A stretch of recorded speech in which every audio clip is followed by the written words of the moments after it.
Most of us assume that if we're feeling bad, angry, upset, that we must be justified. There must be a good reason why we're feeling this way. Well, actually, that's wrong, and we're going to learn why. So we've talked about how your emotions aren't necessarily accurate. I'm going to introduce you to an idea called the ABC model, which explains the way in which we deal with our emotions and the fact that our emotions are actually the product of what we think rather than what happens. So let's imagine this. A stands for action. Something happens.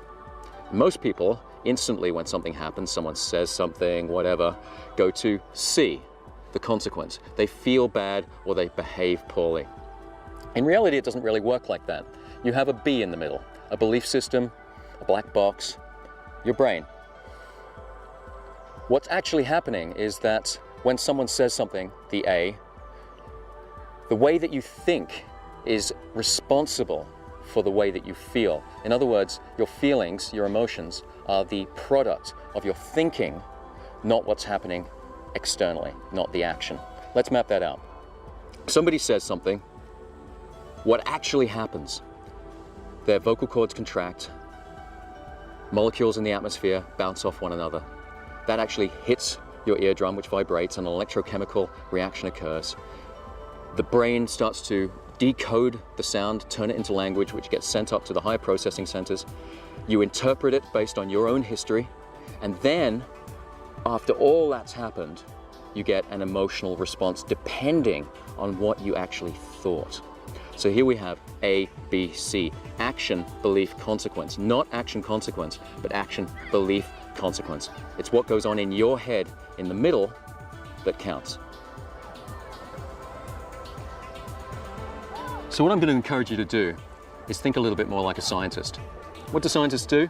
Well, they collect facts and look for evidence. And that's what I want you to do in your thinking. Have a think about, is what I'm thinking justified? Is this based on factual evidence? Is there a more useful way that I could be thinking and feeling?